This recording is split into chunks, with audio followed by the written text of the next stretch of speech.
আসসালামু আলাইকুম। যারা সালাম দিছো ওয়ালাইকুম সালাম, নমস্কার দিছো নমস্কার। আশা করি সবাই ভালো আছো। রক্তের গত ক্লাসটা হয় নাই, আজকে হচ্ছে রক্ত লেকচার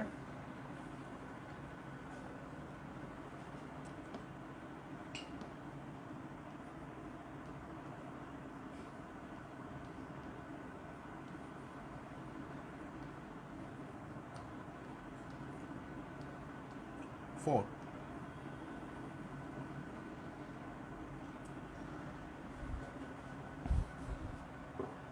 এখানে শর্ট সিলেবাসের জন্য কয়েকজন ভর্তি হয়েছে, শুরুতে আমি কিছু কথা বলি। শর্ট সিলেবাসের জন্য যে কজন ভর্তি হয়েছো, সাউন্ড ঠিক আছে কিনা একটু আমাকে কমেন্টে জানাবা। দেখো, শর্ট সিলেবাসের জন্য যে কয়জন ভর্তি হয়েছো,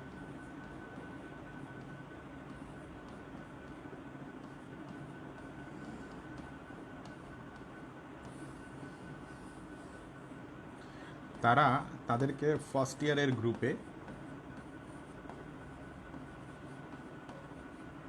বোটানি অধ্যায় 2, জুলজি অধ্যায় 1, জুলজি অধ্যায় 2, জুলজি অধ্যায় 3 এগুলো কিন্তু চলতেছে। এগুলো কি চলতেছে। আর যারা ফার্স্ট ইয়ার রিভিশন ব্যাচে ভর্তি হয়েছে, এটা হচ্ছে same first year revision batch আর শর্ট সিলেবাস একই একই জিনিস। জাস্ট এখানে 12টা অধ্যায় পড়বে, এখানে ফার্স্ট প্লাস সেকেন্ড পেপার মিলে 10টা অধ্যায় পড়বে। ফার্স্ট ইয়ার রিভিশন ব্যাচে যারা ভর্তি হয়েছে ওরা হচ্ছে সাধারণত সেকেন্ড ইয়ার কোর্সে ভর্তিকৃত, ওরা সেকেন্ড ইয়ারের কোর্সের 12টা অধ্যায় পড়ে ফেলছে। এখন যে 12টা অধ্যায় বাকি আছে ওই ফার্স্ট ইয়ার রিভিশন ব্যাচে ওরা সেগুলো পড়তেছে আবার, অর্থাৎ ওদের টার্গেট হচ্ছে এইচএসসি প্লাস অ্যাডমিশন, ওরা একটু বেশি পড়বে। আর এদের টার্গেট হচ্ছে অনলি এইচএসসি। তো এখানে আমার কাছে পড়ে না এরকম অনেক স্টুডেন্ট ভর্তি হয়েছে শর্ট সিলেবাস কোর্সের মধ্যে। আমার কাছে আগে পড়ে না এরকম অনেক স্টুডেন্ট আসছে এখন গ্রুপের মধ্যে, এখানে ক্লাসও করতেছে অলরেডি।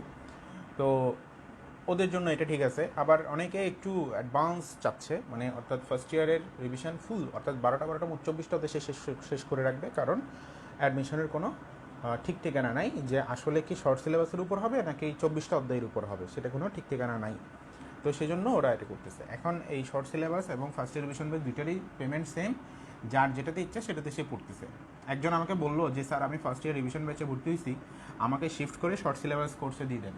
আসলে কিন্তু একই কথা, সে ফার্স্ট ইয়ার রিভিশন ব্যাচে ভর্তি হওয়া মানে হচ্ছে অলরেডি সে শর্ট সিলেবাস কোর্সে আছে, কারণ সে কিন্তু ফার্স্ট ইয়ার রিভিশন ব্যাচে ভর্তি হয়েছে, পাশাপাশি সেকেন্ড ইয়ার কোর্সও আছে, অর্থাৎ সে সবগুলো আমি যা পড়াবো সবগুলোতে অলরেডি ইনক্লুডেড হয়ে আছে। কিন্তু তারপরেও সে তার মনে হচ্ছে শর্ট সিলেবাস কোর্সে মনে হয় নতুন কিছু করা হবে। নতুন কিছু না, এটাই শর্ট সিলেবাসের ক্লাস, এটাই ফার্স্ট ইয়ার রিভিশন ব্যাচের ক্লাস, এটাই সেকেন্ড ইয়ারের ক্লাস। আচ্ছা, এখানে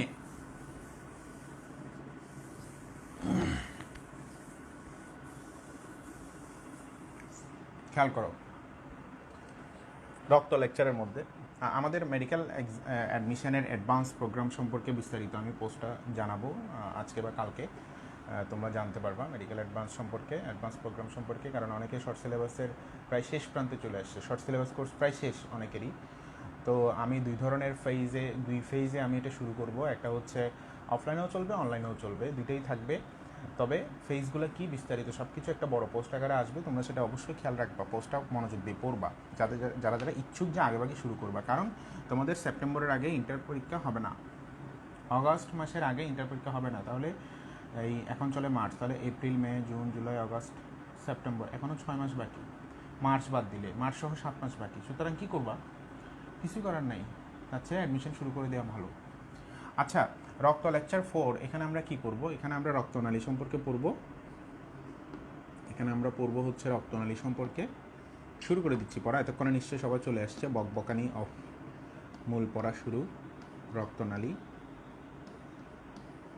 আর হচ্ছে হৃৎপিণ্ড।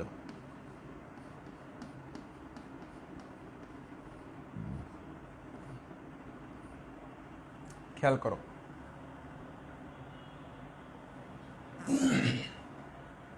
না, সেকেন্ড ইয়ার ফুল করাবো না। সেকেন্ড ইয়ার ফুল করাবো তো, সেকেন্ড ইয়ার কোর্সের মধ্যে যা যা আছে সেগুলো করাবো তো।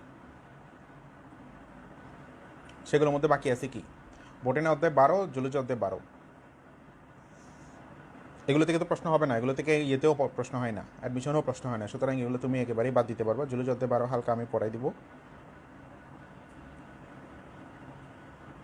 আগে ইন্টারভিউটা হবে না, তাহলে এই এখন চলে মার্চ।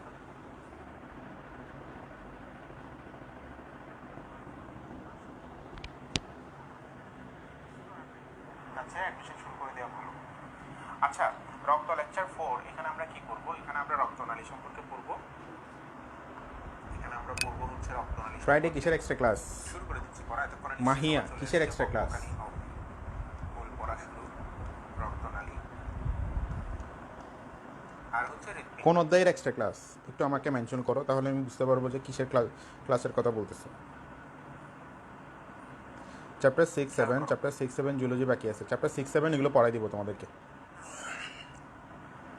না, সেকেন্ড ইয়ার ফুল করাবো না। সেকেন্ড ইয়ার ফুল করাবো তো, সেকেন্ড ইয়ার কোর্সের মধ্যে যা যা আছে সেগুলো করাবো তো।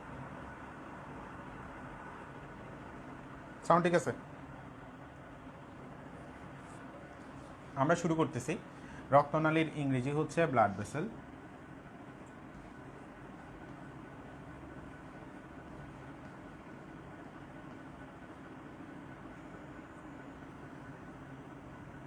এটা হচ্ছে 3 ধরনের।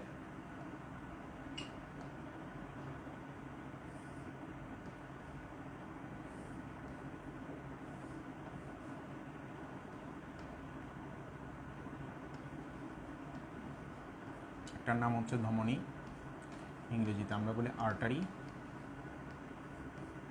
আরেকটার নাম হচ্ছে শিরা, ইংরেজিতে আমরা বলি ভেইন। আরেকটার নাম হচ্ছে কোষিক জালি,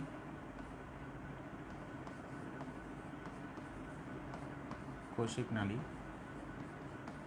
ইংরেজিতে আমরা বলি ক্যাপিলারি। এখানে ঘটনা হয়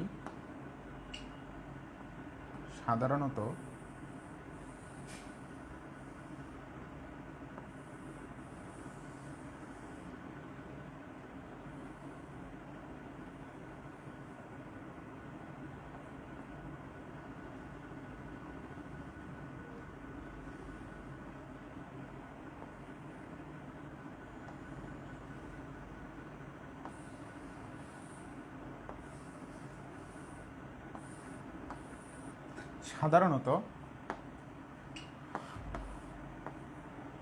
ধমনী শেষ হয়ে কিছু কোষিক জালিকায় বিভক্ত হয় এবং কোষিক জালিকাগুলো আবার মিলিত হয়ে হয় শিরা। অর্থাৎ আমরা ধমনী যেখানে শেষ হয় সেখানে অনেকগুলো কোষিক নালী পাবো, আবার শিরা উৎপন্ন হয় অনেকগুলো কোষিক নালী মিলে। ঠিক আছে? তো এখন কোশ্চেন হচ্ছে ধমনী যেখানে শেষ হচ্ছে সেখানে কোষিক নালী, তাহলে ধমনী কোথায় উৎপন্ন হয়? শিরা যেখানে শুরু হচ্ছে সেখানে অনেক কোষিক নালী, তাহলে শিরা কোথায় শেষ হয়? এই দুইটারই কমন আনসার হার্ট। দুইটারই কমন আনসার হচ্ছে কি? হার্ট। অর্থাৎ ধমনীর উৎপন্ন হয় হার্টে, শিরা সমাপ্ত হয় হার্টে। কথাটা মনে রাখবা। তাহলে ধমনী যদি হার্টে উৎপন্ন হয়, সমাপ্ত হয় কোথায়? কোষিক নালীতে গিয়ে। কোষিক নালী কোথায়? দেহের যে কোনো স্থানে। শিরা উৎপন্ন হয় কোথায়? কোষিক নালীতে। কোষিক নালী কোথায়? দেহের যে কোনো স্থান থেকে উৎপন্ন হবে। আর শেষ হবে কোথায়? হার্টে। মনে রাখবা, হার্ট থেকে যে রক্তনালী বের হবে সেটা ধমনী, আর হার্টে যে রক্তনালী ঢুকবে অথবা শেষ হবে সেটা হচ্ছে শিরা। কথা শেষ। যেখানে ধমনী শিরা যেতে পারবে না সেখানে কোষিক নালী আছে। এখন এই যে ধমনী, শিরা, কোষিক নালী, এদের মধ্যে পার্থক্যটা কি? এদের মধ্যে গঠনগত যদি পার্থক্য বলো তাহলে খেয়াল করো, এটার প্রাচীর হচ্ছে 3 স্তর বিশিষ্ট, এটার প্রাচীর 1 স্তর বিশিষ্ট, এটার প্রাচীরও 3 স্তর বিশিষ্ট, কিন্তু ধমনীর প্রাচীরটা হচ্ছে পুরু আর শিরার প্রাচীরটা হচ্ছে পাতলা। এটা একটা পার্থক্য। আর এটা হচ্ছে কয় স্তর? 1 স্তর। তা আমি যদি ধমনী শিরার মূল পার্থক্য করতে যাই, তোমরা সারা জীবন শুনে আসছো যে ধমনী নাকি অক্সিজেনযুক্ত রক্ত বহন করে আর শিরা নাকি কার্বন ডাইঅক্সাইড যুক্ত রক্ত বহন করে। আসলে কথাটা এভাবে না বলে আমাদের বলা উচিত ছিল যে যে সকল রক্তনালী হৃৎপিণ্ড থেকে উৎপন্ন হয়ে রক্ত দেহের বিভিন্ন স্থানে নিয়ে যায় তাদেরকে ধমনী বলে। আর যে সকল রক্তনালী দেহের বিভিন্ন স্থানে উৎপন্ন হয়ে রক্ত হৃৎপিণ্ডে নিয়ে যায় তাদেরকে শিরা বলে। এখন ধমনী শিরা এই দুইটায় অক্সিজেন হতেও পারে, কার্বন ডাইঅক্সাইড যুক্ত হতে পারে, যে কোনো রক্ত বহন করতে পারে। যেমন ধমনী সবসময় অক্সিজেনযুক্ত রক্ত বহন করে ঠিক, তবে ব্যতিক্রম বলে একটা কথা আছে, সেটা হচ্ছে পালমোনারি ধমনী ব্যতীত। সেম টু সেম এটা হচ্ছে পালমোনারি শিরা ব্যতীত, কিন্তু পালমোনারি শিরা হোক, পালমোনারি ধমনী হোক, ধমনী শিরা সবসময় ধমনী উৎপন্ন হবে হৃৎপিণ্ড থেকে, শিরা উৎপন্ন হবে দেহ থেকে। পালমোনারি ধমনী অক্সিজেনযুক্ত রক্ত বহন করে না, সে কার্বন ডাইঅক্সাইডযুক্ত রক্ত বহন করে। এর মানে এই না যে পালমোনারি ধমনী শিরার মতো দেহে উৎপন্ন হয়ে হৃৎপিণ্ডে শেষ হবে। আসলে যে সকল ধমনী অক্সিজেনযুক্ত রক্ত বহন করে ওরাও হৃৎপিণ্ডে উৎপন্ন হয়, আর পালমোনারি ধমনী যে কার্বন ডাইঅক্সাইডযুক্ত রক্ত বহন করে সেও হৃৎপিণ্ডে উৎপন্ন হয়। তাহলে উৎপত্তি দিক দিয়ে আমাদের সংজ্ঞাটা বলা উচিত। তো এটা মনে রাখবা সবসময়। ধমনী আর শিরার মধ্যে মূল পার্থক্য হচ্ছে, মনে রাখবা, ধমনী, যেহেতু আমরা এমসিকিউ বেস সহ পড়বো, ডিটেলসে পড়লে আমার এগুলো ডিটেলস বলা উচিত, তো আমি একটু ডিটেলস বলি তোমাদেরকে। এটা যদি ধমনী হয়,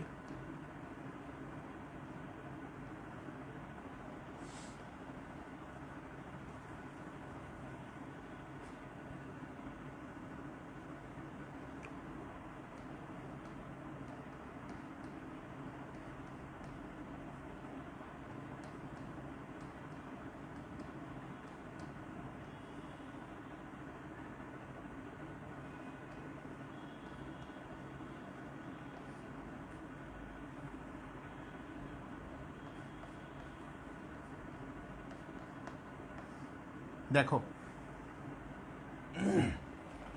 আলোচ্য বিষয় কি? আলোচ্য বিষয় হচ্ছে, প্রথমে হচ্ছে উৎপত্তি, এরপরে হচ্ছে সমাপ্তি,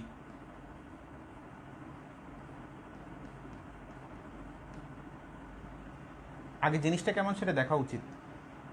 জিনিসটা কেমন সেটা দেখতে হলে তার প্রাচীরটা কীরকম সেটা দেখতে হবে, প্রাচীর।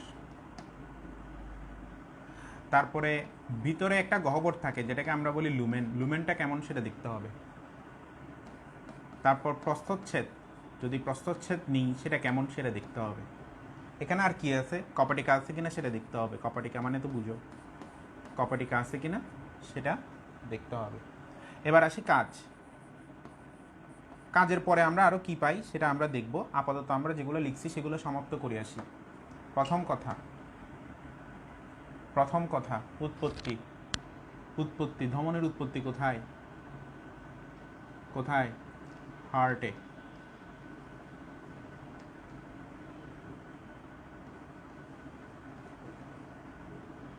শিরার উৎপত্তি কোথায়?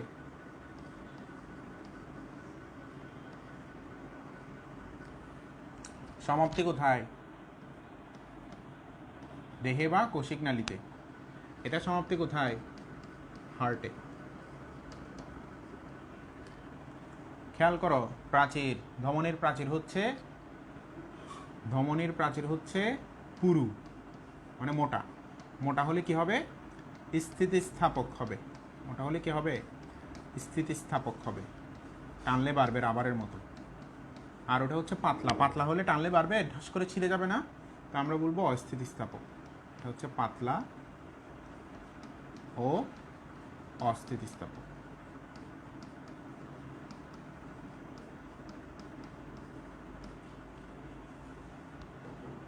এবার আসো লুমেন। দেখো এদিকে যে চিত্রটা আঁকছি সেটার দিকে যদি তুমি খেয়াল করো, এটার হচ্ছে লুমেন। এই লুমেনটা এখানে ধমনীর এদিকে লুমেনটা হচ্ছে ছোট, আর শিরার এখানে লুমেনটা হচ্ছে কি বড়। খেয়াল করছো? লুমেনটা ছোট, তাই না? কারণ প্রাচীর বড় হওয়ার কারণে লুমেনটা ছোট হয়ে গেছে। তো এখানে লুমেন হচ্ছে ছোট, আমরা বলবো সরু। লুমেন কি? সরু। আর এটা হচ্ছে কি বড় বা চওড়া। তারপর প্রস্থচ্ছেদ যদি নেওয়া হয়, ধমনীর প্রস্থচ্ছেদ হবে গোলাকার। কি আকার? গোলাকার। আর এটার প্রস্থচ্ছেদ হবে অনেকটা ডিম্বাকার। তাহলে আমি যদি সেটা লিখি যে এটা হচ্ছে গোলাকার বা বৃত্তাকার আর কি, আর ওটা হচ্ছে ডিম্বাকার। খেয়াল করবা,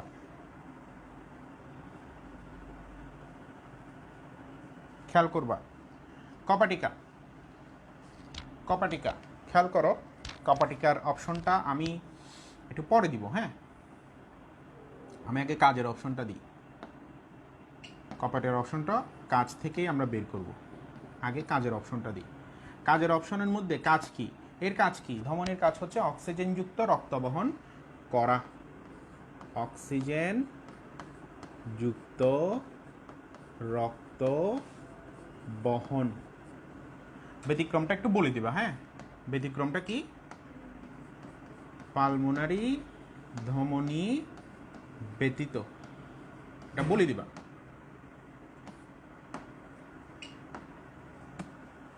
তারপর এখানে কি কার্বন ডাইঅক্সাইড যুক্ত রক্ত বহন করা, কি যুক্ত রক্ত বহন করা? কার্বন ডাইঅক্সাইড যুক্ত রক্ত বহন করা। ব্যতিক্রমটা কি? ব্যতিক্রম হচ্ছে পালমোনারি শিরা ব্যতীত। এটা আমরা জানি, জানা জিনিস। এখন কোশ্চেন হচ্ছে অক্সিজেন যুক্ত রক্ত ওদিকে কার্বন ডাইঅক্সাইড যুক্ত রক্ত, তাহলে তোমার মনে প্রশ্ন জাগতে পারে যে কোনটা ভারী কোনটা হালকা। স্বাভাবিক, অক্সিজেনের ভর হচ্ছে 16 দুগুণ 32, এদিকে হচ্ছে 32 যোগ 12, কার্বনের 12, তাহলে কত 44 গ্রাম, এদিকে হচ্ছে 32 গ্রাম। তাহলে স্বাভাবিকভাবেই হালকা হচ্ছে অক্সিজেন, ভারী হচ্ছে কার্বন ডাইঅক্সাইড। তো অক্সিজেনকে নিয়ে রক্ত বেশি দৌড়াতে পারবে নাকি কার্বন ডাইঅক্সাইডকে নিয়ে রক্ত বেশি জোরে দৌড়াতে পারবে? কাকে নিয়ে বেশি জোরে দৌড়াতে পারবে? সিম্পল ম্যাটার, ক্লাস 5-এর পড়া, যে অক্সিজেনকে নিয়ে দ্রুত দৌড়াতে পারবে। তো অক্সিজেন, তার মানে এটা হচ্ছে হালকা। তারপর অক্সিজেন বিশুদ্ধ নাকি কার্বন ডাইঅক্সাইড বিশুদ্ধ? কে বিশুদ্ধ? একটু আমাকে কমেন্টে জানাও, কে বিশুদ্ধ?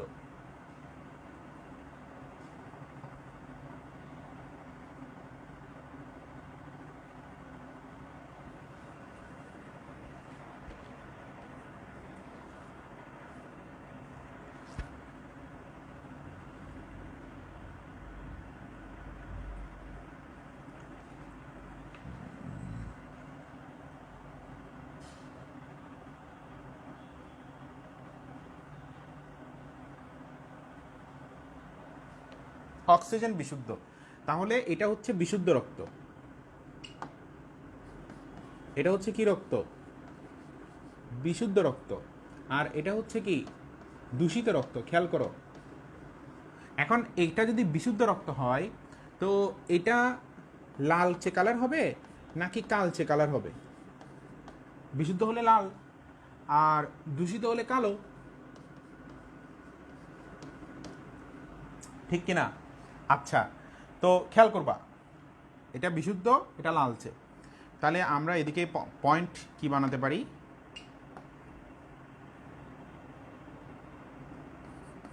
প্রকৃতি, তারপর এটা হচ্ছে বর্ণ। হ্যাঁ, এখন আসো দ্রুতি, যেহেতু একই দিকে যাই, তো মানে ব্যাগ মানে হচ্ছে দিক এবং মান দুইটাই আছে। ব্যাগ হচ্ছে ভেক্টর রাশি আর দ্রুতি হচ্ছে স্কেলার রাশি, যার এক শুধুমাত্র কি আছে? মান আছে। তো রক্তনালীর ভিতরে রক্ত কোন দিকে যায় নির্দিষ্ট না, তো এই জন্য আমরা ব্যাগ না বলে কি বলবো? দ্রুতি বলবো। তো এটা দ্রুতি হচ্ছে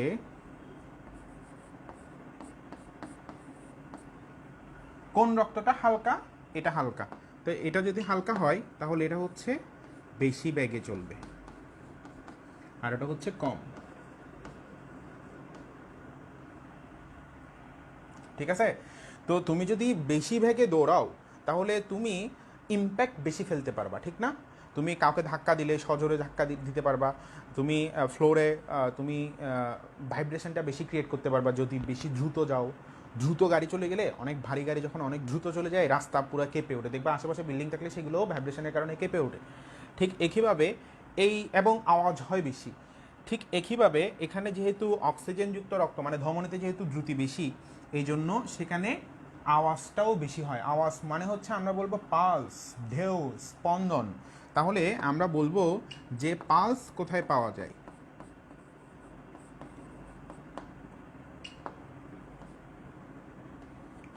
ধমনীতে, এখানে শিরাতে নেই। এবং খেয়াল করো, যেহেতু সেখানে বেগ বেশি মানে দ্রুতি বেশি, চাপও বেশি হবে না, সিম্পল, ধমনীতে চাপ বেশি।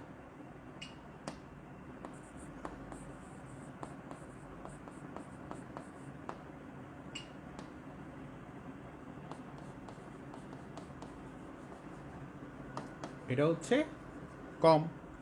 তারপর খেয়াল করো, এখানে এভাবে একটা জিনিস মনে রাখবা, সাধারণত কপাটিকা থাকে হচ্ছে, কপাটিকা মনে করো, কপাটিকাকে ঠেলা গাড়ির ঠেলাওয়ালা মনে করো, যে ঠেলতে ঠেলতে ঠেলা গাড়িটাকে সামনে নিয়ে যায়। যত বেশি ভারী হবে ঠেলা গাড়ি, তত বেশি ঠেলাওয়ালা লাগবে। ঠিক একইভাবে চিন্তা করে দেখো, যখন একটা ভ্যান গাড়িওয়ালা বা ঠেলা গাড়িওয়ালা যখন একা পারে না, বেশি ভারী হয়ে যায়, তখন পিছনে তার ছেলেকে অথবা কোনো একজন সহপাঠীকে সে পিছনে দাঁড় করিয়ে দেয়, সে ঠেলে। তো এখানে ভারী রক্ত হচ্ছে ওরটা, শিরারটা, সুতরাং তার রক্তটাকে ঠেলা উচিত। তো এই জন্য আমরা শিরাতে কি দিব, কপাটিকা দিব, এখানে দিব না, ধমনীতে লাগবে না, নেই, আছে।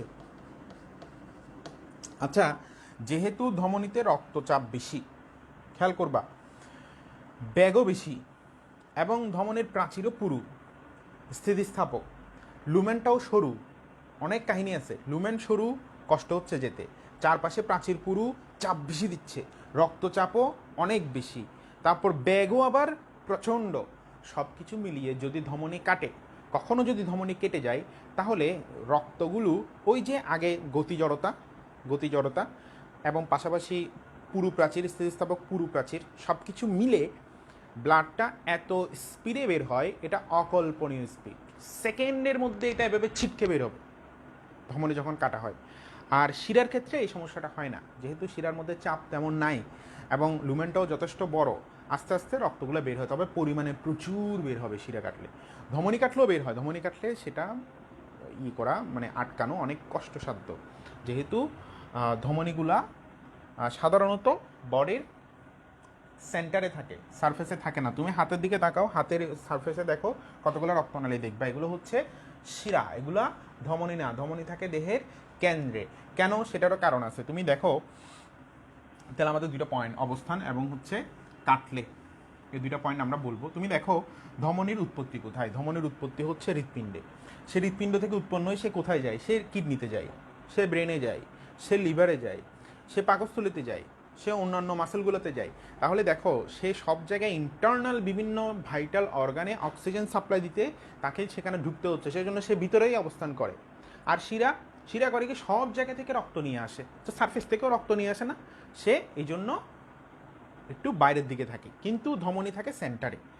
তো আমরা এখানে দুইটা জিনিস বলবো, আরও দুইটা পয়েন্ট। একটা পয়েন্ট হচ্ছে কি আলোচ্য বিষয়, ধমনী শিরা। আলোচ্য বিষয় হচ্ছে অবস্থান আর হচ্ছে কাটলে। অবস্থান হচ্ছে কোথায়, দেহের কেন্দ্রে, আর এটা হচ্ছে দেহের পরিধিতে। এটা হচ্ছে কাটলে, এটা হচ্ছে ধমনীর, এটা কাটলে হচ্ছে আমরা বলি ফিনকি দিয়ে রক্ত পড়ে।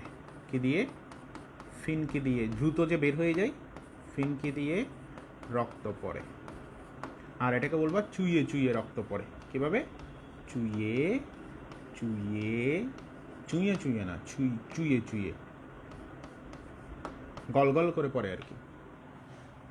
ঠিক আছে, তো এখানে আমি পয়েন্ট কয়টা বানাইছি দেখি,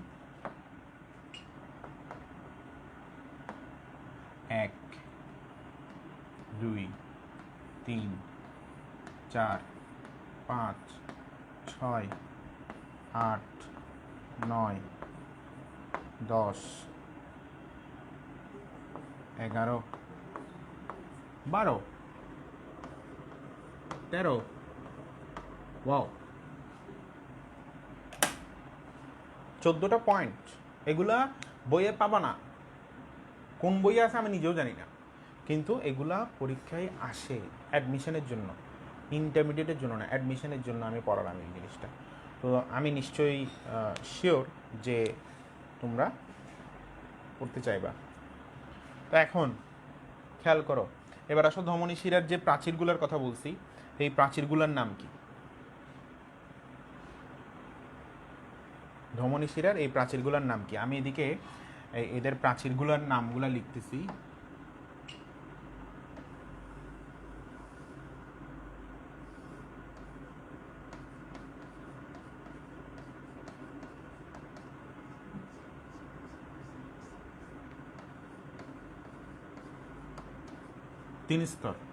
তিন স্তরগুলো কি কি আমরা সেটা একটু দেখব। প্রথমে হচ্ছে বাইরে,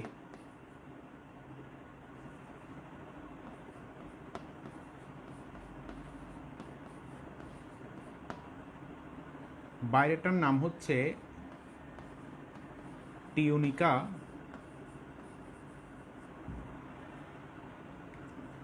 এক্সটার্না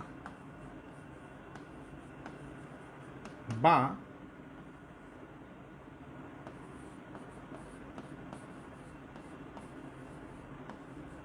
অ্যাডভেন্টিসিয়া। নামটা খেয়াল করছো? 2 নাম্বার, মাঝখানে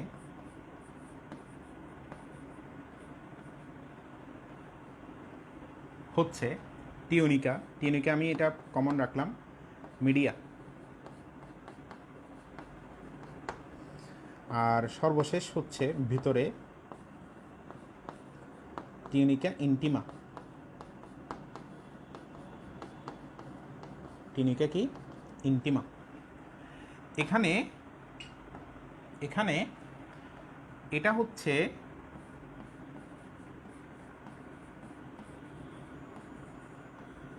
যোজক কলা নির্মিত, এটা হচ্ছে পেশি নির্মিত।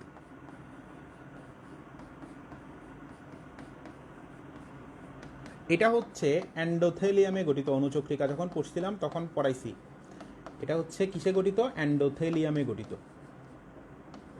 শোনো, যেহেতু কৌশিক নালীর মধ্যে শুধু একটা লেয়ার থাকে, ওদের মধ্যে শুধুমাত্র এটা থাকে কৌশিক নালীতে, এবং সেজন্য আমরা বলছি কৌশিক নালীর লেয়ারটার নাম কি? অ্যান্ডোথেলিয়াম। কৌশিক নালী একটা লেয়ার দিয়ে তৈরি। তো ধমনী এবং শিরা দুইজনই হচ্ছে কমন। ধমনী ও শিরার প্রাচীরের স্তর এগুলো হচ্ছে দুজনই কমন, তবে ধমনীরগুলো একটু পুরু, শিরারগুলো একটু পাতলা, এটাই হচ্ছে পার্থক্য। নাম সেম, কাহিনী সেম। আর কৌশিক নালীর হচ্ছে শুধুমাত্র ইন্টিমাটা থাকে।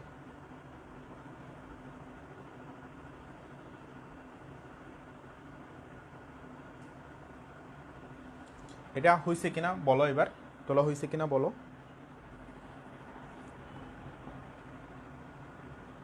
তোলা হয়েছে কিনা বলো। যদি তোলা হয়ে থাকে আমরা হৃৎপিণ্ডে শিফট করতে পারি, কারণ হৃৎপিণ্ডের মধ্যে করতে গেলে এই বেসিকগুলো লাগবে।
খেয়াল করো, আশা করি দেখা যাচ্ছে।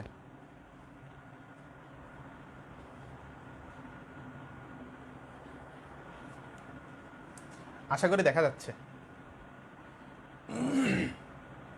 এই চিত্রটা একটু দেখো।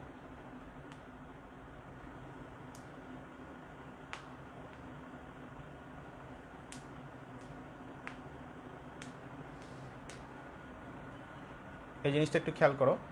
হার্ট থেকে কি হচ্ছে, হার্ট থেকে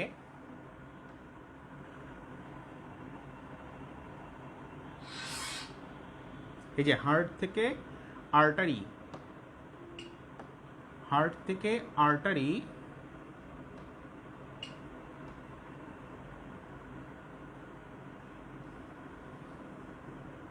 ফ্রম হার্ট আসতেছে, নিয়ে আসতেছে। এই আর্টারিগুলা অনেক সময় ছোট ছোট কিছু আর্টারি হয়ে বিভিন্ন অঙ্গে প্রবেশ করতে পারে, সেগুলোকে আমরা বলি আর্টারিউল, যেটার বাংলা নাম হচ্ছে ধমনিকা, যেটার বাংলা নাম হচ্ছে কি ধমনিকা। আর আর্টারির বাংলা হচ্ছে ধমনী, আর্টারির বাংলা হচ্ছে কি ধমনী। তারপর এগুলো কি করে, অক্সিজেন এবং পুষ্টি সরবরাহ করতেছে কিসের মাধ্যমে, ক্যাপিলারিসের মাধ্যমে। এগুলো এসে ক্যাপিলারিসে ভাগ হয়েছে, খেয়াল করছো, অ্যারো চিহ্নটা খেয়াল করবা, এই অ্যারো চিহ্নটা দেখো। তারপর এই ক্যাপিলারিগুলা একই সাথে আবার টিস্যু থেকে মানে অঙ্গ থেকে অন্যান্য পদার্থ যেমন বর্জ্য, কার্বন ডাইঅক্সাইড ইত্যাদি সব কিছু সে গ্রহণ করে। এবার তাদের আরেকটা মুখ আছে, ওই মুখগুলো সব এক হয়ে যে এই সবগুলো এক হয়ে একটা নতুন রক্তনালী তৈরি করে, যেটা গন্তব্য হচ্ছে কোন দিকে, টু দ্য হার্ট। কোন দিকে, টু দ্য হার্ট। এটার গন্তব্য হচ্ছে কোথায়, টু দ্য হার্ট।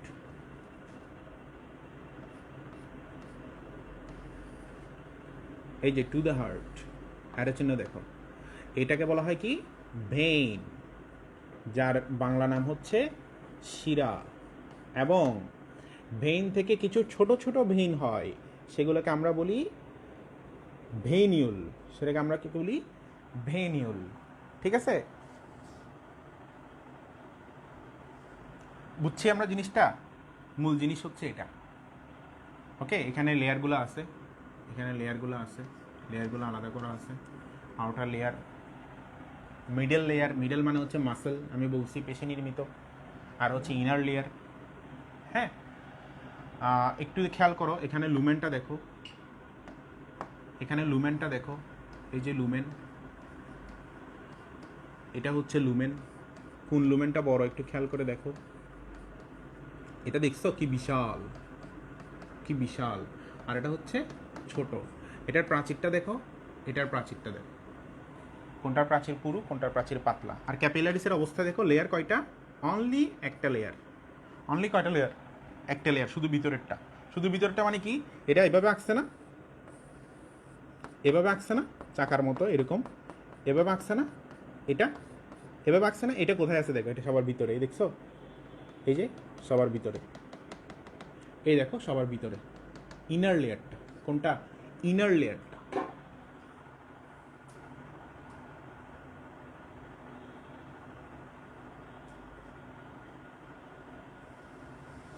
নিদ্রিত সানাইয়া, ক্লাসে মনোযোগ থাকতে হবে স্যার, তাহলে তোমার প্রশ্নের উত্তরগুলো পেয়ে যাবা। তুমি ক্লাসে মনোযোগ না থেকে এত লম্বা একটা প্রশ্ন করে ফেললা। তোমার প্রশ্নটা হচ্ছে স্যার আর্টারি হার্ট থেকে যদি কার্বন ডাইঅক্সাইড ব্লাড নিয়ে আসে, আমি তো একবারও বলি নাই আর্টারি হার্ট থেকে কার্বন ডাইঅক্সাইড ব্লাড নিয়ে আসে। তারপর তোমার দ্বিতীয় কথা বলছো, তাইলে ধমনী অক্সিজেন রক্ত পরিবহন করে কেমনে। তুমি একবার আর্টারি বলতেছো, একবার ধমনী বলতেছো, তুমি কি আসলে জানো ধমনী আর্টারি যে একই নাম? তারপরে ধমনী অক্সিজেন রক্ত পরিবহন করে কেমনে, কার্বন ডাইঅক্সাইড আর অক্সিজেন একসাথে থাকে, এটা জানতে গেলে তোমার ধৈর্য ধরতে হবে। আমি অলরেডি বলে দিছি যে ধমনী অক্সিজেনযুক্ত রক্ত বহন করে, পাশে ব্র্যাকেটে লেখা ছিল পালমোনারি ধমনী ব্যতীত সে কি রক্ত বহন করে, সে কার্বন ডাইঅক্সাইড যুক্ত রক্ত বহন করে। এটা বলি নাই যে পালমোনারি ধমনী একই সাথে কার্বন ডাইঅক্সাইড এবং অক্সিজেন যুক্ত রক্ত বহন করে। আমি বলছি পালমোনারি ধমনী শুধু কার্বন ডাইঅক্সাইড যুক্ত রক্ত বহন করে, সে অক্সিজেন চিনেই না। আর অন্য ধমনী সব কার্বন ডাইঅক্সাইড চিনেই না, ওরা শুধু অক্সিজেন বহন করে। এখানে অক্সিজেন কার্বন ডাইঅক্সাইড মারামারি লাগার কথা না। আর যদি মিক্স হয়েও যায় টেনশনের কিছু নাই, যার যেটা যেদিকে যাওয়ার সেটা সেদিকে চলে যাবে। এজন্য বলি ধৈর্য ধরবা, মনোযোগ দিয়ে ক্লাসটা করবা। আচ্ছা, আমরা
খেয়াল করো, হার্ট, খেয়াল করো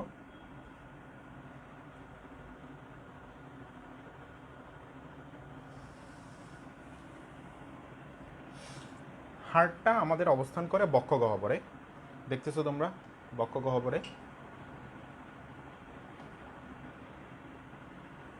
এটা হচ্ছে চেস্ট এরিয়া, এই যে রিপসের অংশ, এগুলো রিপসের অংশ। হ্যাঁ, এই যে রিপস 1 2 3 4 5, এটা হচ্ছে কয় নাম্বার?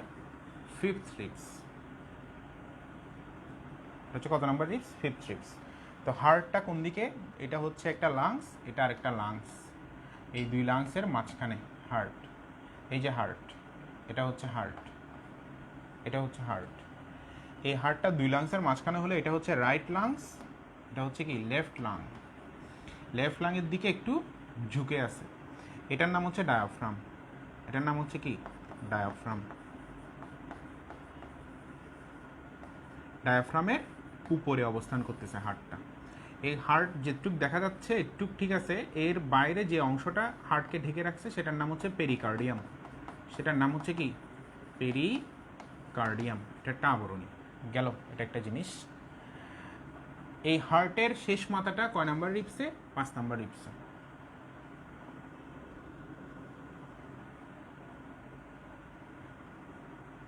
এই যে হার্ট, এই হার্টটা একটা ত্রিকোণা একটা অঙ্গ, মোচ আকৃতির বলে। কি আকৃতির? মোচ আকৃতির বা ত্রিকোণাকার একটা অঙ্গ, ইন্টারনাল একটা অঙ্গ, যেটার কাজ হচ্ছে ব্লাড পাম্প করা। দেহ থেকে ব্লাডটা নিবে, সে সেগুলোকে অক্সিজেনযুক্ত হওয়ার পর দেহে আবার ফেরত পাঠাবে, অর্থাৎ এটা একটা পাম্পিং মেশিন। এটা একটা কি machine? Pumping machine, blood pumping machine. এবং এটা সবসময় কি করে? বিট করতে থাকে। এটা জন্মের ভ্রূণে যখন বাচ্চাটা জন্ম নেয়, নিষেক হয়, শুক্রাণু ডিম্বাণু মিলন হয়, নিষেক হয়, নিষেকের ফলে জাইগোট হয়, জাইগোটে পরিস্ফুটন শুরু হয়, জাইগোট জরায়ুতে স্থাপন হয়।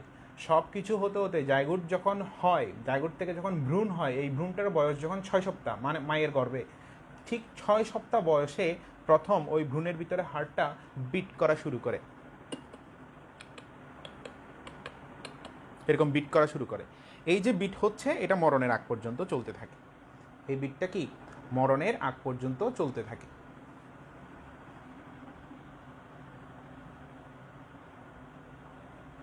এটা মরণের কি? আগ পর্যন্ত চলতে থাকে, এটা কন্টিনিউয়াসলি চলতেছে। এই হার্টের মধ্যে দেখো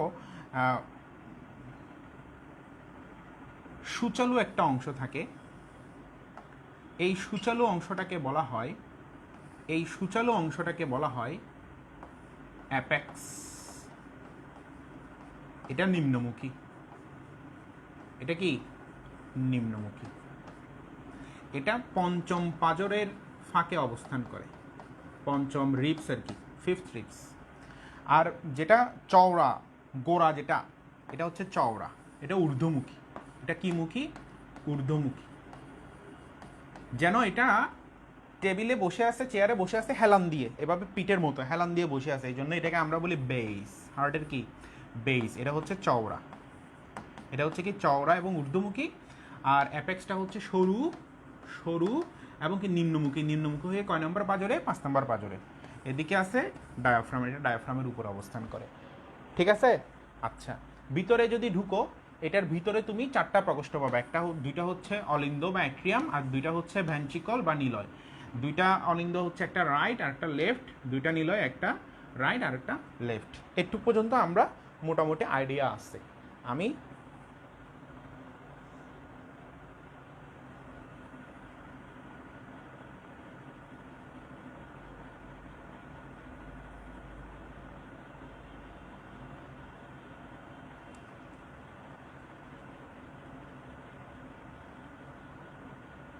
দেখো এবার চিত্রের, এটা আমি জাস্ট এমনি, যেহেতু আমাদের এই সুবিধাটা আছে এই জন্য আমি দেখালাম এখান থেকে।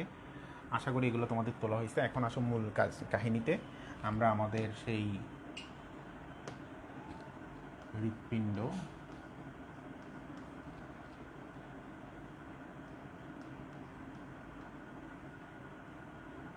ইংরেজিতে যাকে বলে হার্ট, কবিরা যাকে বলে ভালোবাসা,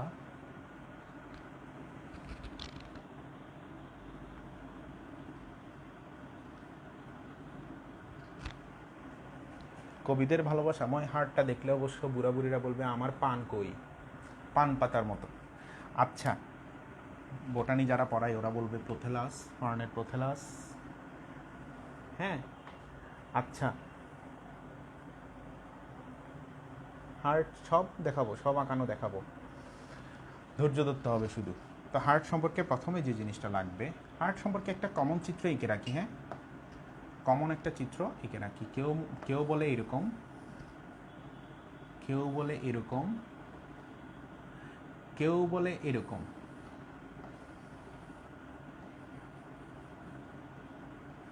এক একজনের হার্ট আসলে এক এক রকম, বুঝছো? আচ্ছা, যাই হোক, যাই হোক, আমরা আসলে হার্ট এরকম ধরবো না। হার্ট কীরকম? হার্ট একটু আগে আমি দেখাইছি অলরেডি। আমি এখানে সাধারণ একটা চিত্র আঁকতেছি, দেখো।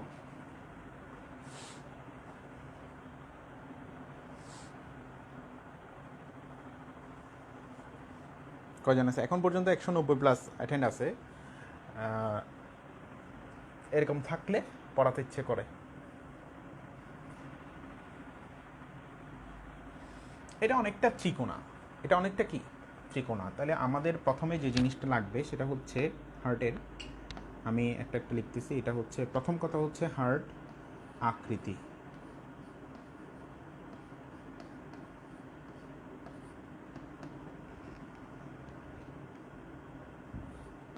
তারপরে হচ্ছে আকার, মানে দৈর্ঘ্য প্রস্থ।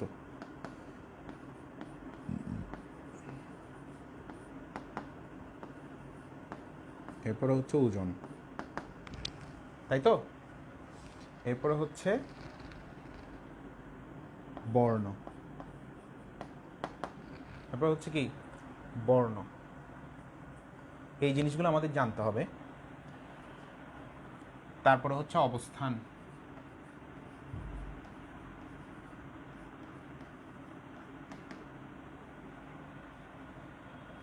আগে আকৃতিতে যাই।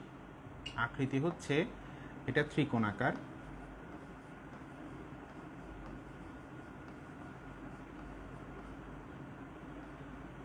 বা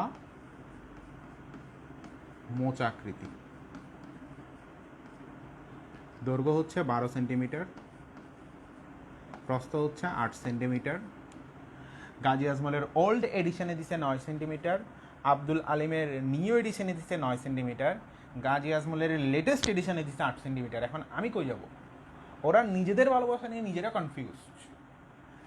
এখন আমরা দুইটাই মনে রাখবো, বা 9 সেন্টিমিটার অপশনে যেটা থাকে, যদি দুইটাই থাকে, যেহেতু গাজী আজমলকে আমরা বেশি ভালোবাসি, ভালো না বাসলেও বাধ্য আমরা তাকে ভালোবাসতে, এই জন্য আমরা গাজী আজমলারটা ফলো করব বেশি। ওজন হচ্ছে পুরুষের ক্ষেত্রে লেডিস ফার্স্ট, স্ত্রী পুরুষ। স্ত্রী হচ্ছে 200 থেকে 275 গ্রাম, ঠিক আছে? আর পুরুষ হচ্ছে 250 থেকে 390 গ্রাম। অ্যাভারেজ যদি জিজ্ঞেস করে তাহলে পুরুষেরটা 300 গ্রাম বলবা আর নারীরটা বলবা 200 গ্রাম। তো স্বাভাবিকভাবে নারীরটা পুরুষের তুলনায় 1/3 ছোট। 1/3 ছোট হলেও, মানে হৃদয়ের সাইজ 1/3 ছোট হলেও এখানে ভালোবাসা কমতি থাকে না, ভালোবাসা বরঞ্চ পুরুষের তুলনায় কয়েক গুণ বেশি থাকে। আচ্ছা, কারণ ভালোবাসা এখানে থাকে না, এখানে শুধু রক্ত থাকে। ভালোবাসা থাকে কোথায়? এখানে, এখানে, এখানে। এটা নিয়ে কোনো কম্প্রোমাইজ নাই। বর্ণ, লালচে খয়েরি, তাই না? লালচে খয়েরি, ওকে। দেখো, একটু পর্যন্ত আমরা গেছি। এখন অবস্থানটা কোথায়? অবস্থান হচ্ছে বক্ষ গহ্বরে। অবস্থান কোথায়? বক্ষ গহ্বরে, বক্ষ গহ্বর বা থোরাক্সে, দুই ফুসফুসের মাঝখানে, দুই ফুসফুসের মাঝখানে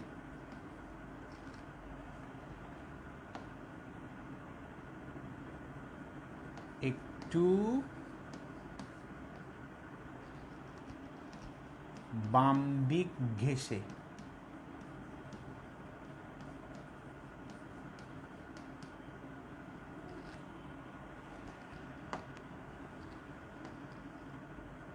ডায়াফ্রামের উপরে,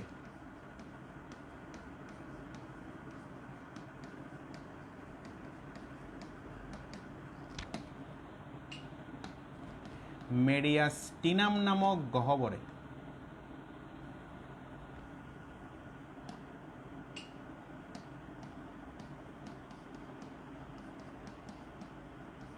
স্টারনামের পেছনে,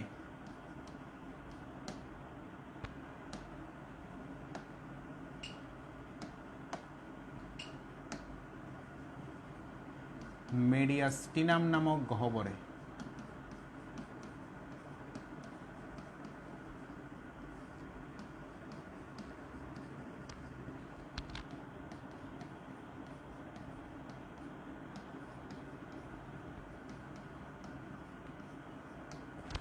অবস্থিত। ওকে, এটা গেল অবস্থান। এখন আসো আবরণী। আবরণীর নাম হচ্ছে পেরিকার্ডিয়াম। আবরণীর নাম হচ্ছে কি? পেরিকার্ডিয়াম। খেয়াল করো, এই পেরিকার্ডিয়াম নিয়ে একটা বিস্তারিত ইতিহাস আছে। এই পেরিকার্ডিয়াম এটা আবার দুই স্তর। এটা আবার কয় স্তর? দুই স্তর। দুই স্তর কি কি? এক, বাইরে, দুই, ভিতরে। বাইরে যেটা, সেটার নাম হচ্ছে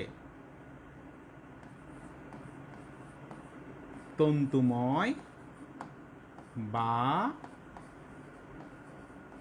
ফাইব্রাস পেরিকার্ডিয়াম। আর ভিতরেরটা হচ্ছে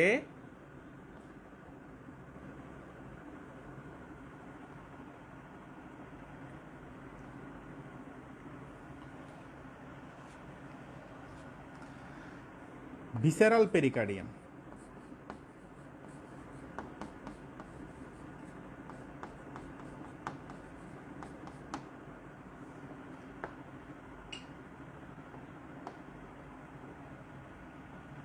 এরপর আমাদের লাগবে গঠন। একটুক পর্যন্ত আগে লেখা শেষ করো।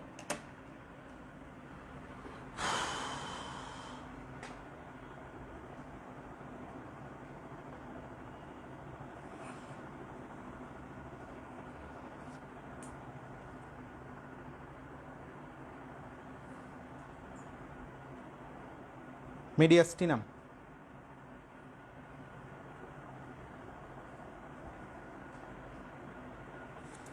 লেখা শেষ হলে ডান বলবা।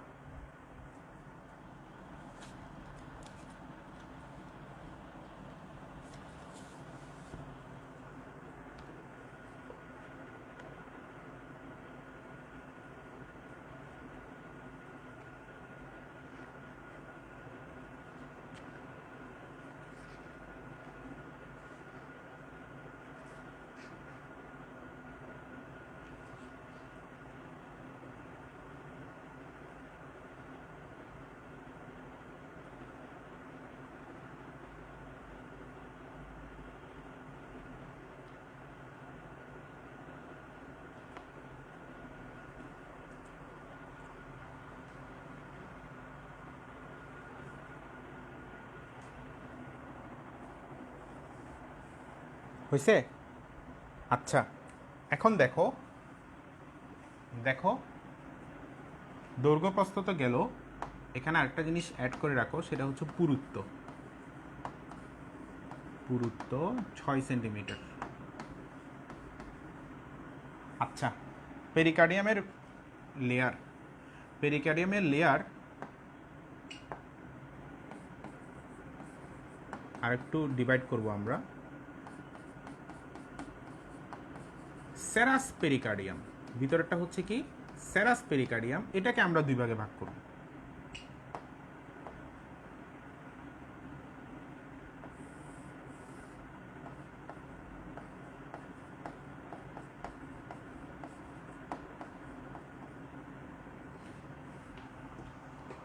এক নাম্বার প্যারাইটাল,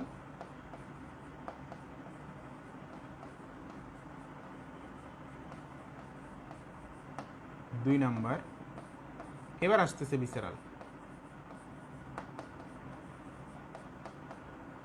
এটা হচ্ছে বাইরে, বাইরে মানে ভিতরের বাইরে, আর এটা হচ্ছে একেবারে ভিতরে, যেটা হার্টের সাথে লেগে থাকে। এই দুজনের মাঝখানে খেয়াল করো, এই দুজনের মাঝখানে, এই দুজনের মাঝখানে এখানে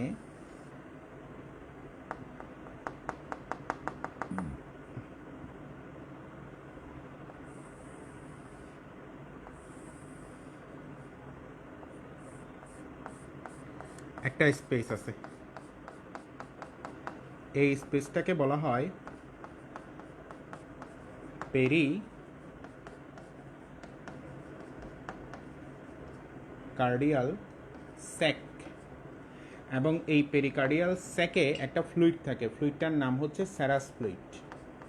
কি ফ্লুইড? Serous fluid. এটা হার্টকে আঘাত থেকে রক্ষা করে, আঘাত, চাপ ইত্যাদি থেকে রক্ষা করে। যদি পেরিকার্ডিয়াম এটা প্রদাহ হয়, এটা একটা রোগ, প্রদাহ হলে তাকে পেরিকার্ডাইটিস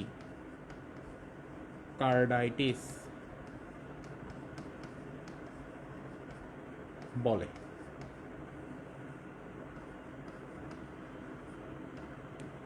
ঠিক আছে, বুকে ব্যথা হয়, এটার ফলে কি হয়?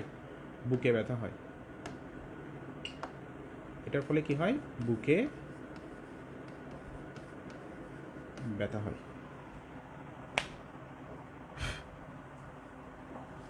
আচ্ছা, এবার আসো গঠন।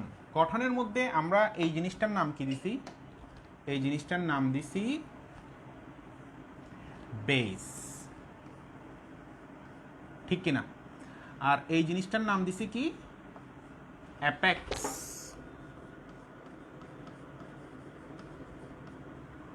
ঠিক তো? আর ভিতরে কি আছে সেটা দেখব। তো এখানে এর গঠনের মধ্যে বাহ্যিকভাবে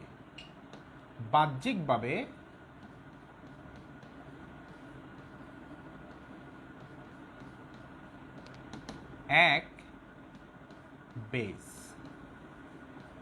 দুই অ্যাপেক্স,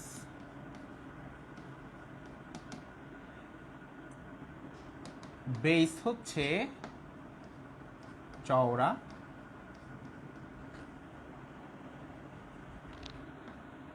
ঊর্ধ্বমুখী,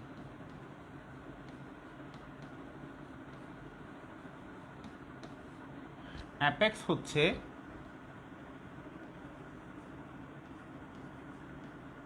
সরু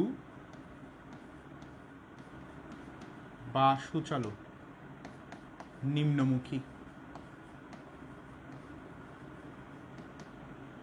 প্লাস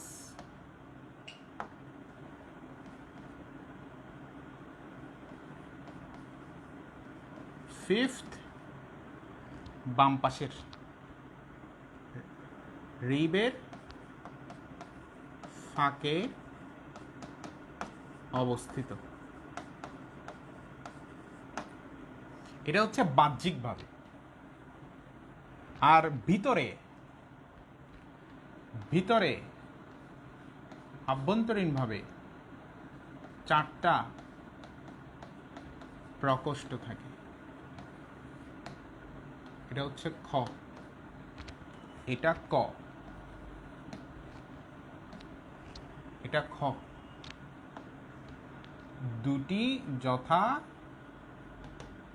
দুটি অলিন্দ বা অ্যাট্রিয়াম ও দুটি কি নিলয়। আর এটা কি পেশি দিয়ে তৈরি? এবং 6টি কপাটিকা থাকে, মনে রাখবা। কয়টি কপাটিকা? 6টি কপাটিকা থাকে। এটা কি পেশি দিয়ে তৈরি? কি পেশি দিয়ে তৈরি? এটা একটা কোশ্চেন। এটা তৈরি হয় হৃৎপেশি দিয়ে। কি পেশি দিয়ে? হৃৎপেশি দিয়ে। এই হৃৎপেশি এটি গঠনগতভাবে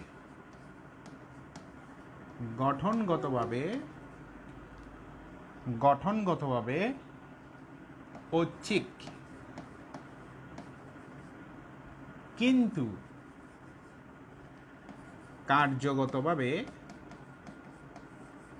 কার্যগতভাবে অনৈচ্ছিক।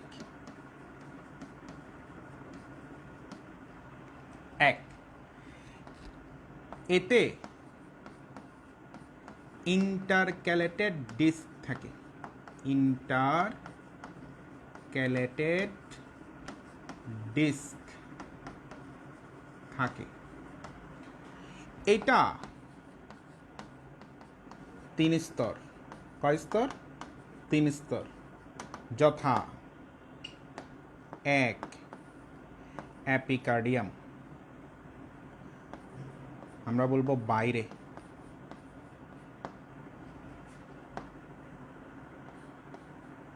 2 মাঝে। 3 ভেতরে। বাইরে যেটা, সেটার নাম হচ্ছে অ্যাপিকার্ডিয়াম। অ্যাপি মানে বাইরে। মাঝখানে যেটা, মাতে মায়োকার্ডিয়াম। তোমরা অ্যাপিকার্ডিয়াম, মায়োকার্ডিয়াম, এন্ডোকার্ডিয়াম এদের সাথে তোমরা পেরিকার্ডিয়ামের ভেজাল লাগিয়ে দাও। আর ভিতরেরটা হচ্ছে এন্ডোকার্ডিয়াম। দেখো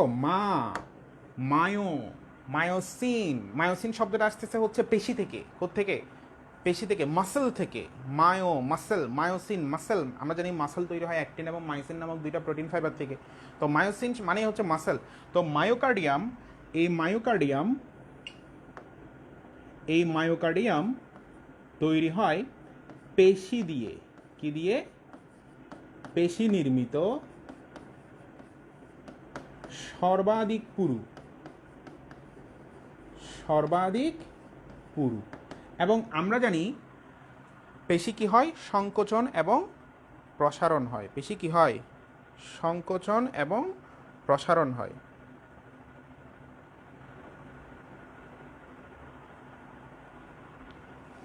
পেশি কি হয়? সংকোচন এবং প্রসারণ হয়। তো হৃৎপিণ্ড যে সংকোচন প্রসারণ করে সেটা কিসের মাধ্যমে? হৃৎপিণ্ডের সংকোচন প্রসারণ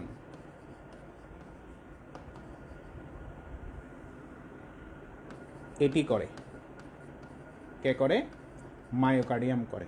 আর বাকি যে 2টা দেখতেছো বাইরে ভিতরে, এই 2জন হচ্ছে যোজক টিস্যু নির্মিত, মানে যোজক কলা নির্মিত।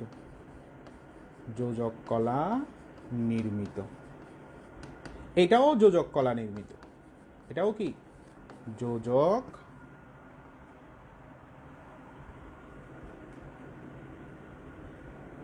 কলা নির্মিত। তবে এপিকার্ডিয়াম যেহেতু বাইরে, এটার গায়ে তুমি চর্বি পাবা। এর গায়ে চর্বি থাকে। যদি জিজ্ঞেস করে কার গায়ে চর্বি থাকে, চর্বি লেগে থাকে। আমরা জানি চর্বি সারফেসেই থাকে, সবার বাইরে। গোস্তের মধ্যে দেখবা গায়ে চর্বি লাগানো থাকে। গোস্ত খাওয়ার পর কেটে কামড় দিয়ে ভিতরে তুমি চর্বি পাবা না। ভিতরেরটা কি করে? ভিতরেরটা করবে কি, ভিতরে যেহেতু প্রকোষ্ঠ থাকে, ওরা প্রকোষ্ঠের অন্তঃপ্রাচীরটা তৈরি করে। এরা প্রকোষ্ঠের কি করে, এরা এরা মানে এটি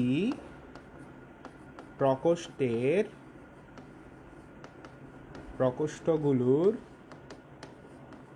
অন্তঃপ্রাচীর বা ছাদ বলবো না, অন্তঃপ্রাচীর তৈরি করে। কপাটিকাগুলোকে ঢেকে রাখে।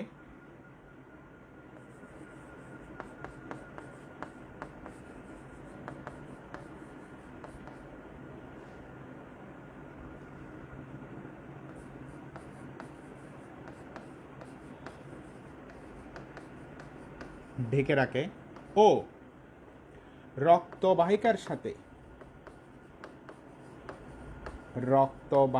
সাথে হার্টের সংযোগ রক্ষা করে।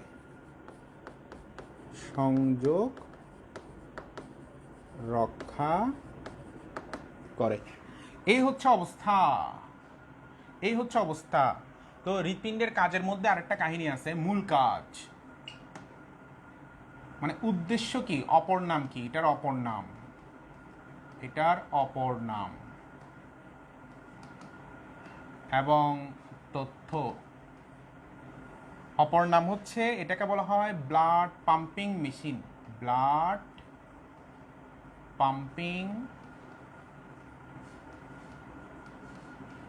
মেশিন। যদি বলা হয় ব্লাড ব্যাংক কাকে বলে? ব্লাড ব্যাংক বলা হয় স্প্লিন বা প্লিহাকে, মানে রক্তের রিজার্ভার, রক্তের ট্যাঙ্ক। এটা প্রায় 300 ml রক্ত সে রিজার্ভ করে রাখে। প্লিহা, এটা আমরা যখন লসিকা পড়বো তখন আমি এটা পড়াবো। ব্লাড পাম্পিং মেশিন বললে তখন হবে হার্ট। ঠিক আছে। তথ্য কি? তথ্য হচ্ছে এটা জীবদ্দশায়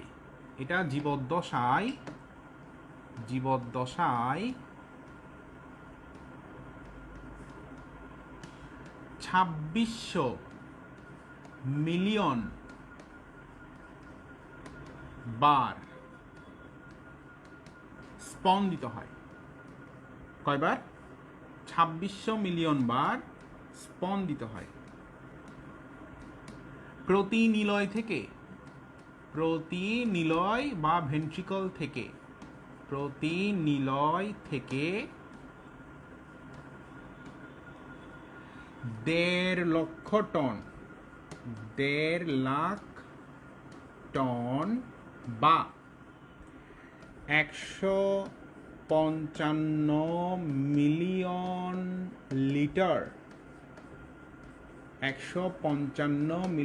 লিটার রক্ত পাম্প করে বের করে দেয় এক জীবদ্দশায়।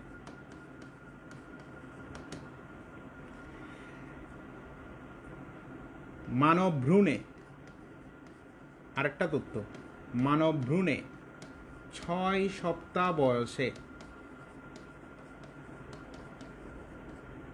এর স্পন্দন শুরু হয়, আজীবন চলে, আমৃত্যু চলে এবং সে এই কাজ করেই যাচ্ছে। কোনো ধরনের সার্ভিসিংয়ের দরকার হয় না। যেমন আমরা যদি ফ্যান লাগাই, 1 বছরের মধ্যে ফ্যানের রেগুলেটর নষ্ট হয়। লাইট লাগালে 6 মাসের মধ্যে লাইট ফিউজ হয়ে যায়। মোবাইলে মোবাইলটা হয়ে যায়, মানে মেমোরি ফুল হয়ে যায়, স্লো হয়ে যায়। মোবাইল অনেক সময় নিজে নষ্ট হয়ে যায়, হয় না? টিভির রিমোটের ব্যাটারি নষ্ট হয়ে যায়। হ্যাঁ, কিন্তু টিভিও নষ্ট হয়ে যায়, ফ্রিজও নষ্ট হয়ে যায় একটা সময় গিয়ে। 10 বছর 20 বছর পর গিয়ে ফ্রিজ নষ্ট হয়ে যায়। এখন 10 বছরের বেশি গ্যারান্টিও দেয় না কোনো কিছুর ক্ষেত্রে। এসি 3 মাস পর 2 মাস পর সার্ভিসিং করতে হয়। আইপিএসের ব্যাটারিতে পানি দিতে হয় 2 মাস পর 3 মাস পর, না হয় এটা নষ্ট হয়ে যায়। কিন্তু তোমার হার্ট, তোমার বডি হার্ট, সে যে মায়ের গর্ভে থাকা অবস্থায় যে বিট করা শুরু করছিল এখন পর্যন্ত বিট করে যাচ্ছে। এটা ছাড়া তুমি, এটা 1 সেকেন্ড যদি অফ থাকে তুমি মারা যাবা। 1 সেকেন্ড না, 0.8 সেকেন্ড যদি অফ থাকে তোমার অবস্থা কাহিল হয়ে যাবে, তুমি মারা যেতে পারো। এবং এটাতে আমরা কোনো ধরনের কাজ করি না, এটা কোনো না ময়লা জমছে ময়লা পরিষ্কার করতেছি, না এটার কোনো এটা কোনো রেস্ট দিচ্ছে, এটা কোনো রেস্ট নেই তো। এটা তুমি ঘুমালেও তো এটা চলতেছে, তুমি ঘুমালে তুমি ঘুম, কিন্তু হার্ট তো বিট দিয়ে যাচ্ছে, বিট দিয়ে যাচ্ছে, বিট দিয়ে যাচ্ছে, তার কোনো রেস্ট নাই। তো চিন্তা করে দেখো তোমাদের সৃষ্টিকর্তা তোমাদেরকে, মানে আমাদের সৃষ্টিকর্তা আমাদেরকে কি পরিমাণ দেখতে পারে, কি পরিমাণ। এখন যদি তোমার বয়স এই মুহূর্তে 18 বছর হয়, হ্যাঁ তোমার বাবার বয়স ধরো 50 বছর তো মিনিমাম। যদি তুমি তোমার বাবার প্রথম সন্তান হয়ে থাকো, তোমার বাবার বয়স 45 থেকে 50 হবে, হ্যাঁ।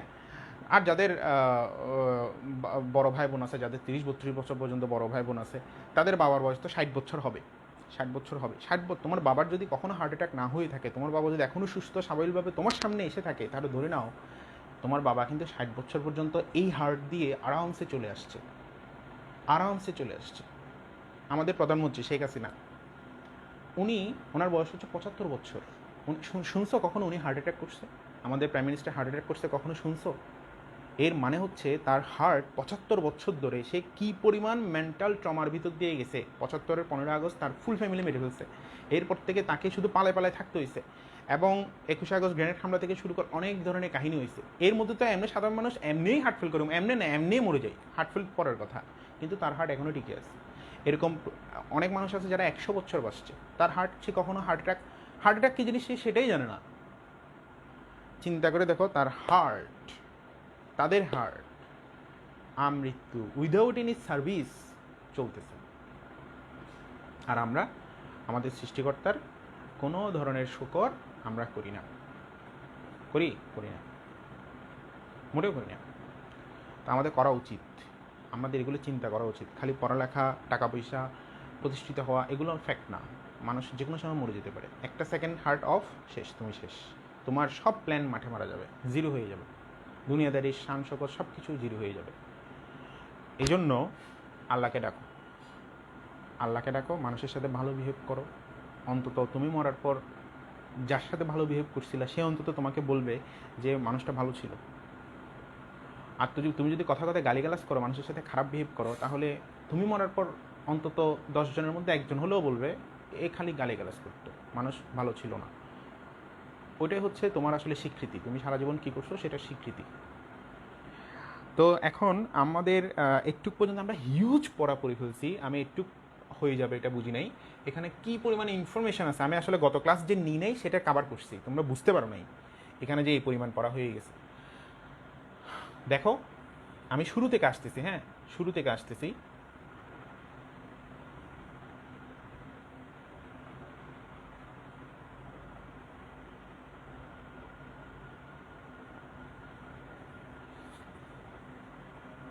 এটা হচ্ছে স্লাইড 1।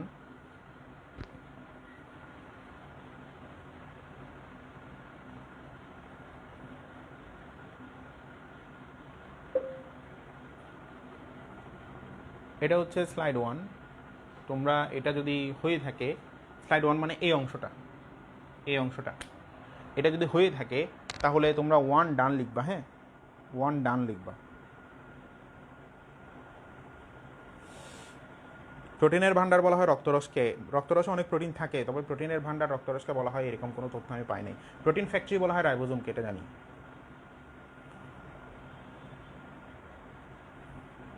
1 ডান।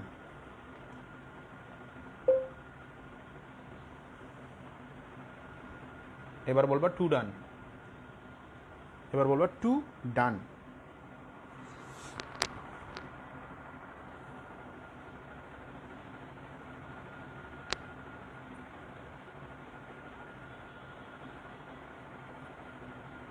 আমি যদি মেডিকেল ব্যাচ চালু করি, অ্যাডভান্স মেডিকেল ব্যাচ চালু করি, তোমরা কে কে পড়তে ইচ্ছুক আমাকে একটু কমেন্টে জানাও তো।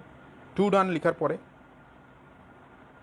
যারা পড়তে ইচ্ছুক না তারা চুপচাপ, কোনো কমেন্ট করার দরকার নেই। যারা পড়তে ইচ্ছুক আমি একটু জাস্ট সার্ভে করার জন্য, কারণ আমি একটা কাজ শুরু করব, এটা কিন্তু অনেক অনেক কষ্ট আছে, অনেক ভেজাল আছে, প্ল্যানিং আছে, ইনস্ট্রুমেন্ট কী কী দিব সেগুলোর অনেক অনেক ভেজাল আছে, কারণ এটা কিন্তু বিশাল একটা কর্মযোগ্য মেডিকেল ব্যাচ, সেখানে ফিজিক্স আছে, কেমিস্ট্রি আছে, ইংলিশ আছে, সাধারণ জ্ঞান আছে, শুধু বায়োলজি না। তো আমি যদি শুরু করি, আমাকে অন্ততপক্ষে 50 জন ফিক্সড করতে হবে যে এই 50 জন পড়বে।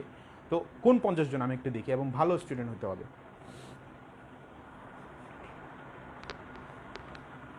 আমি গুনি,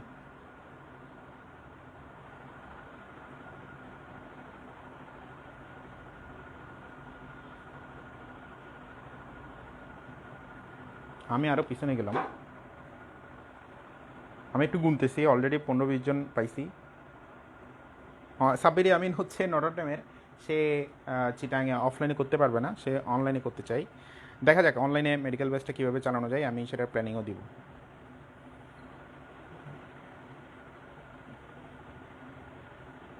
আকিব ব্যাচটিকে পড়তে হবে, নাজরিন সুলতানা।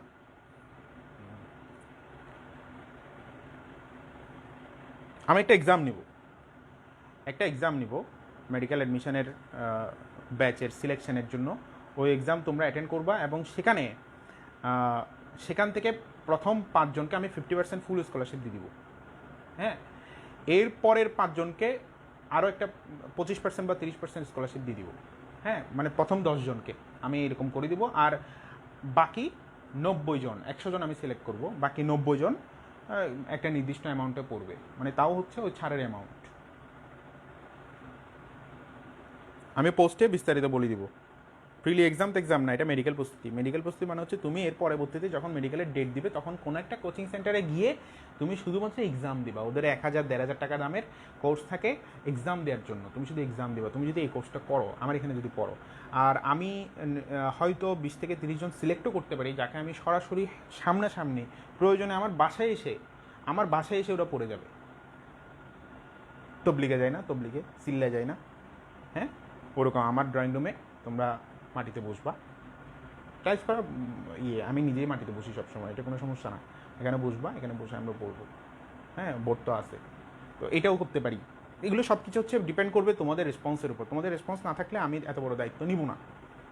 আমি টাকা পয়সা আমার দরকার নেই, টাকা পয়সা বহুত কামাইছি, টাকা পয়সা বহুত আছে, টাকার দরকার নেই। আমার কথা হচ্ছে আমি সার্ভিস দিব। আমি যদি কোনো একটা জিনিস করি, তোমরা জিনিসটাতে রেসপন্স করতে হবে। যদি রেসপন্স না পাই, ইচ্ছা না থাকে, তাহলে দরকার নেই। একটা সময় আমি 1 জন টিউশন করাইছি, 2 জন টিউশন করাইছি, একজন 5000, 10,000, 15,000 এরকম পর্যন্তও দিছে। কিন্তু যাকে পড়াইছি সে কিন্তু আমার প্রতি কী ছিল, অনুগত ছিল, ডেডিকেটেড ছিল। তো তার কাছে আমি ডেডিকেশন পাইছি। তো সেই একজনের কাছে আমি যেরকম ডেডিকেশন পাইছি, তোমাদের 1000 জন পড়িয়ে যদি সেখানে যদি আমার 10 জনও ডেডিকেটেড দেখায়, তাহলে তাও ওই একজনের তুলনায় কয় গুণ, 10 গুণ। সুতরাং 990 জন বাদ। এখন দেখো ঢাকাতে এই ক্লাস কেমনে করবো, বা অনেকেই আছে। আচ্ছা, তো এটা গেল টু ডান। তাহলে আমি পোস্ট দিব, আমি দেখবো সেখানে কীরকম রেসপন্স আছে। তোমাদের একটাই শুধু প্রশ্ন থাকবে যে স্যার ফিটা কি। আমি জানি একমাত্র কনসার্ন হচ্ছে ফিটা কি সেটা আমি আগে উপস্থাপন করি, তারপর তোমরা তোমাদের কথাগুলো বলবা। তবে শুধু জেনে রাখো, বাংলাদেশে এমন কোথাও মেডিকেল প্রাইভেট ব্যাচ বলো, কোচিং সেন্টার বলো, কোথাও 15,000 টাকার নিচে না কোর্স ফি। তা আমি কীরকম কোর্স ফি প্রদর্শন করবো তোমাদেরকে, কয় মাসের কোর্স, ওরা কয় মাস পড়ায়, সব কিছু বিচার বিবেচনা করেই তোমরা কি করবা, ব্যাচে পড়বা। আর আমার সম্পর্কে তো তোমরা জানো, আর কি বলবো। এখানে যে ব্লাডের ক্লাসটা করতেছো, এরকম করে কেউ পড়াবে না, এরকম করেই হবে মেডিকেলের ক্লাসগুলো। আচ্ছা, এটা গেল টু ডান। এখন আসো 3 ডান, এগুলো সরাইতে হবে না।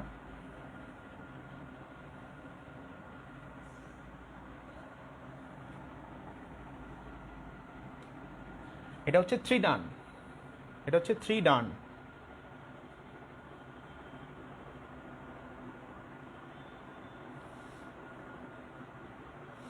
সাইমা আক্তার মায়া, কিসের এক্সামের সিলেবাস একটু আমাকে জানো। 3 ডান। এবার আসো 4 ডান, 4 ডান, 4 ডান, 4 ডান।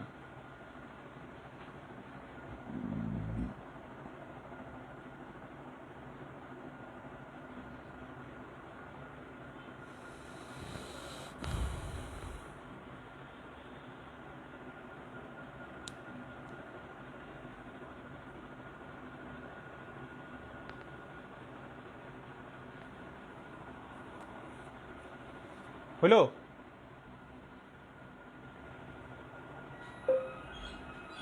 তারপর হচ্ছে 5 ডান।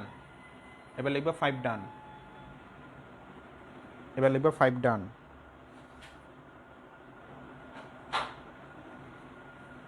এবার লিখবো 5 ডান। ও এক্সাম এটার সিলেবাস, এটা একদিন সময় দিব, তারপরে আমি যা পড়াইছি সেগুলো বেস করে আমি দিব। এটা তোমরা অবশ্যই তোমাদের যারা আমার কাছে পড়ে না ওদেরকেও দাওয়াত দিতে পারবা, যেহেতু এটা মেডিকেল কোর্স। অনেকে আছে কোথাও পড়ে না, কোনো ইন্টারেস্ট স্যারের কাছে পড়ে না, কিন্তু অ্যাডমিশন কোথাও না কোথাও পড়বে। ওকে 5 ডান। বুঝছো পড়া?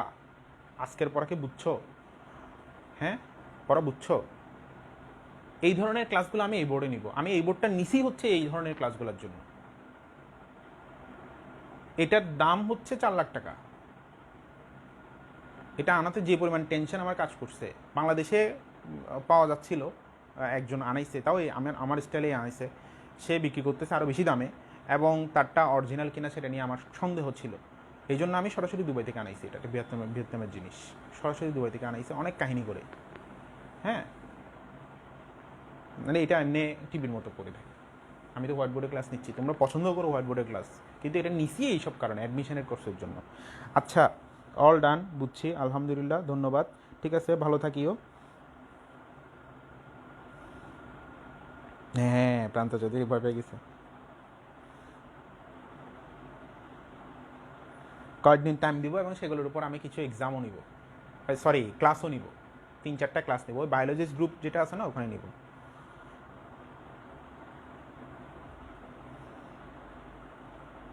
আজকে কয় মিনিট? 1 ঘন্টা 25 মিনিট। এক ফ্রেন্ডকে নিয়ে এক্সামটা দিবা? আচ্ছা দাও, ঠিক আছে, ভালো থেকো। ভালো থাকো। এখানে বইয়ের কোনো পড়া বাদ যায় নাই, বইয়ের কোনো পড়া বাদ যায় নাই। কাজী আজমলকে শুদ্ধ পড়া ফেলছি। বুঝে গেছে? আল্লাহ হাফেজ।